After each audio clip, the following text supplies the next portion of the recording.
ओम नमो भगवती वासुदेवाय नमो। नमस्कार बंधुगण आपण मानकु आम यूट्यूब चैनल को स्वागत। बंधुगण आज आम कहबा आपनक पई आगामी ए 44 दिन किपरि साब्यस्त हेबो ता सहित जदि कहबा केउ सब जिनिस रे आगामी ए 44 दिन रे आपनक फायदा हेबो, केउ सब जिनिस रे आपनक सावधानता रहिबाकू पड़िबो, आपनकर लव लाइफ किपरि रहिबो, कैरियर किपरि रहिबो, बिजनेस आ व्यापार किपरि रहिबो एवं स्वास्थ्य रो महत्वपूर्ण इनफॉरमेशन मध्ये आमे आपण मानकु देबो। आउ ए वीडियो शेष रे आमे आपण मानकु किछि उपाय विषय रे मध्ये कहिबो जहा द्वारा आपण आगामी 44 दिन को आहुरी अधिक शुभ और मंगलदायक साब्यस्त करि पारिबे। आगो को वीडियो आरंभ करिबा पूर्व हमर आपनकु रिक्वेस्ट कि जदि आपण हमर चैनल ले नुआ आछंती तो चैनल को सब्सक्राइब करंतु, संगरे नोटिफिकेशन बेल को मध्ये ऑन करंतु जहाद्वारा समय समय द्वारा नुआ नुआ वीडियो नोटिफिकेशन आपको मिलिबो। आसंतु जानिबा किपरि रहिबा आपनको पई आगामी ए 44 दिनर स्थिति। जदि विशेष भाबरे आमे आपनको कहिबु कोन आपनको पई ए सब दिन रे विशेष भाबरे पॉजिटिव रहबे पई जाउछि।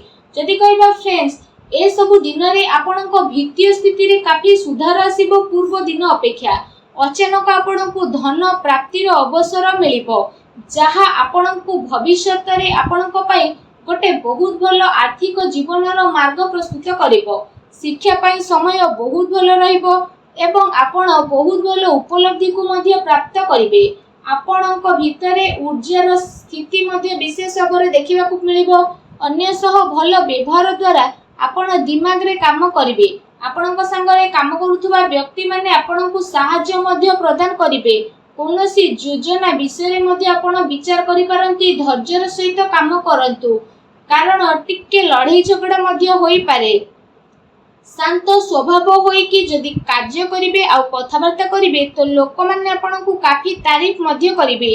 आपनक आर्थिक स्थिति काफी भलो रहिबो आ समय पड़िले आपण आपनकर किछि मित्रंक सहित आर्थिक सहायता प्रदान करिवे। चाकरी पेशा लोकंकु अधिक लाभ मिलिबो। मन चाह चाकरी मिलिबा कारणरू बहुत ही भलो धन लाभर स्रोत मध्ये मिलिबो। ए समय रे जहा भी किछि काम हेउची ताकू सफल बनेबारे प्रयास मध्ये आपण करिवे। किछि कार्य रे सुधार हेबार संभावना मध्ये बनुची। विपरीत परिस्थिति रे धन लाभर भलो अवसर मध्ये आपनकु विशेष भाबरे प्राप्त हेबो।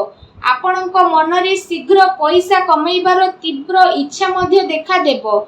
एहा सही समय जोथि पई आपनक पई सफलता नेकी आसीबो। निज उद्देश्य को नेकी शांति रे आगो को बढ़िबे आ सफलता आपनकु मिलिबो। ता सहित जदि समय रो धैर्यर सह अपेक्षा न करिवे तो भलो परिणाम किपरि मिलिबो। काम कार्य बदलिबा कारणरू ए 44 दिनर स्थिति आपनक पई बहुत ही भलो रहिबो जहा द्वारा आपनक मन बहुत ही प्रसन्न रहिबो। आसंतु जानिबे ए समय रे आपनक पई विशेष भाबरे कोन नेगेटिव रहिबो। आपनक भाई भौणीकर सहयोगिता प्राप्त हेबो आ समाज रे आपनक परिवार रो मान सम्मान बढ़िबो। परिवार रो जरूरत को ध्यान रे रखी कि कार्य आपनकु करिबाकू पड़िबो जहा केते थर आपनक नियंत्रण रे बाहर रहिबो आ एथि पई आपनकु प्रॉब्लम आसी पारे। एहा सहित कोनोसी खास सौदा बा बड़ फैसला ठारू बंचे कि रुहंतु कारण जदि किछि फैसला न नेउछंती तो परे असुविधा आसी पारे। केउठे ना केउठे जदि कहिबा परिस्थिति रे रोकावट आसी पारे। जोश रे आसी कि काहाको भी बिना मांगी कोनोसी उपदेश दियंतु नाही। कठिन परिस्थिति द्वारा सब कार्य आपनकर पूर्ण हेबो किंतु अनावश्यक खर्च हेबा कारणरो आर्थिक स्थिति प्रतिकूल होई थाए। लेन देन रे सावधानता रखंतु। पारिवारिक माहौल मध्ये बहुत ही भलो रहिबो किंतु फ्रेंड्स को सह टिके मनांतर मतांतर होई पारे। संवेदनशील मामला रे सावधान रे चलिबार आवश्यकता रहिछि। संसाधन रे खर्च हेबा द्वारा मानसिक अशांति तथा चिंतापूर्ण स्थिति मध्ये आसी पारे। आत्मविश्वास रो अभाव रे करा जायतिबा कार्य रे रोकावट तथा बाधा मध्ये आसी पारे। व्यवसायिक दृष्टि रो समय आपनक पई सामान्य मध्ये रहिबो। निजर कार्य योजना को विस्तार देबा आपनक प्रॉब्लम रो कारण मध्ये होई पारे।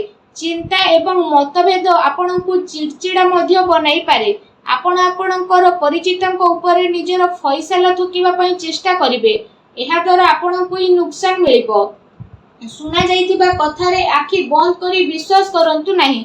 सच्चाई को प्रथमे जानिबा पई चेष्टा करंतु, बाणी रे नियंत्रण रखंतु, अन्यथा कଳି झगड़ा हेबार संभावना रहिछि, सावधान रहंतु। आसंतु जानिबा ए समय आपणकर लव लाइफ किपरि रहइबो। कोनोसी प्रकारर यात्रा बा शॉपिंग आदि को नै कथा होई पारे।